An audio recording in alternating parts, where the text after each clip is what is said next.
What's up everyone, General Discharge here.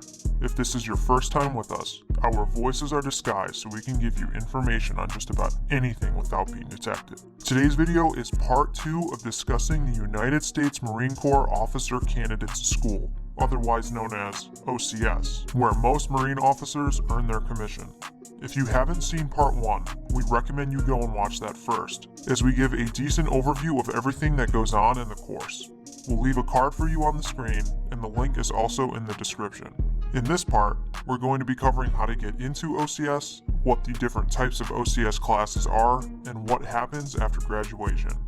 If you want to become a Marine officer, whether you are currently a civilian or you are enlisted, you definitely need to watch this video until the end. Before we jump into it, make sure to take a moment and show us some love and support by liking our video and subscribing to our channel. Your support is our lifeblood. Do not hesitate to ask us questions in the comment section below.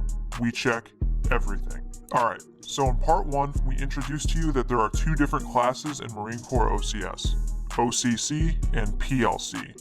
OCC stands for Officer Candidates Course, and PLC stands for Platoon Leaders Course. OCC is 10 weeks long, and PLC is 2 6-week courses.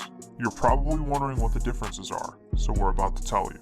Remember how we said there's fall, winter, and summer cycles? Well, OCC happens during all 3 of those cycles. It's done in one increment of 10 weeks, and candidates earn their commission as Marine officers upon completion of the course. In order to attend OCC, you must have a bachelor's degree of any background. So it doesn't matter if you have a degree in underwater basket weaving or aerospace engineering. As long as it's a bachelor's, you're good to go. This is the most common way Marines earn their commissions as Marine officers at OCS. Speaking of the cycles, up until last year, females weren't able to attend all 3 cycles, but now they are able to be put in all of them. Now let's talk about PLC and PLC combined, which are both only available during the summer cycle. Platoon Leaders course occurs in 2 6-week increments, usually conducted within a year of each other, but the gap can always be bigger. The first 6-week increment is known as PLC Juniors, and the last 6-week increment is known as PLC Seniors. For example, in the Junior Seniors program, a freshman may attend the PLC Juniors course the summer between their freshman and sophomore years, then attend the PLC Seniors course the summer before their senior year begins. While it totals out to be 12 weeks total, as opposed to the 10 weeks that OCC and PLC combined is, the extra 2 weeks are dedicated to in-processing and out-processing, as each time a class convenes, they must go through the same medical check-in, supply check-in, PFT, etc. So if you don't want to deal with that stuff twice, go to OCC or PLC combined. The only candidates that have to attend PLC Seniors, and not Juniors and Seniors, are NROTC Midshipmen. NROTC Midshipmen attend the PLC Seniors course for their final summer cruise, which is nicknamed Bulldog. What's PLC combined, you say? While it has a different name, it is identical to the OCC class.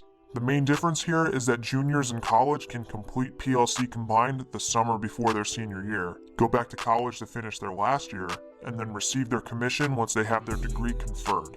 This means that it is possible to defer your commission a year if you happen to attend this course before you graduate, and in that year you are not receiving pay. You're in a weird limbo state. Here's a nice picture supplied by the Marine Corps that illustrates everything we just talked about. Take note of the age requirement windows. Okay. Let's go over how to get into OCS. As a civilian, you contact an OSO, which stands for Officer Selection Officer.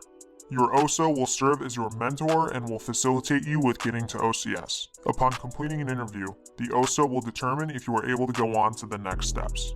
You'll have to write a short essay about why you want to become a Marine officer, pass a background check, provide 5 letters of recommendation, complete a medical exam, and pass a Marine PFT to a standard they are willing to send you to OCS with, as you need to get a first-class PFT at the beginning of OCS. And it makes the OSO look bad if you cannot earn a first-class PFT after they give you the green light to attend. There's also NROTC, which is its own animal that we will not go into detail here. Just know that you'll have to attend PLC Seniors before you can commission. Now onto ECP and MECEP. Let's start off with ECP. ECP stands for Enlisted Commissioning Program. This is for Marines who are active duty and have a bachelor's degree.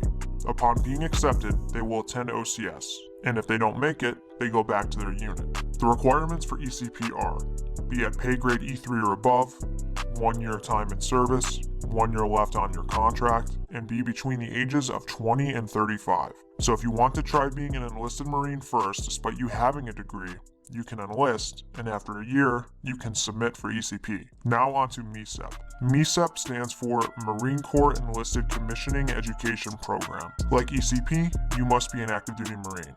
But the main difference here is that you do not have a bachelor's degree yet. In order to move forward in MECEP, you need to pass OCS. After OCS, you go to study at a school with an NROTC unit until you get your degree. Then you commission once your degree is finished. The requirements for MECEP are as follows. Have a total of 12 credit hours from an accredited college consisting of 3 credits of math or science, 3 credits of entry-level English, and 6 credits of any other college class. Have a minimum of 3 years time in service with 1 year remaining on contract, be at the pay grade of E5 or above, and be between the ages of 20 to 30 for ground candidates and 20 to 27.5 for air candidates, waiverable up to 29. You're probably wondering what air candidates, ground candidates, and law candidates are, even though we just mentioned law candidates literally just now. Don't fret, that will be in another video that we will discuss in detail. Well, what's after OCS? Once a Marine is a second lieutenant, they move on to TBS, which stands for the Basic School. If you want to see a video on TBS, comment TBS in the comment section below.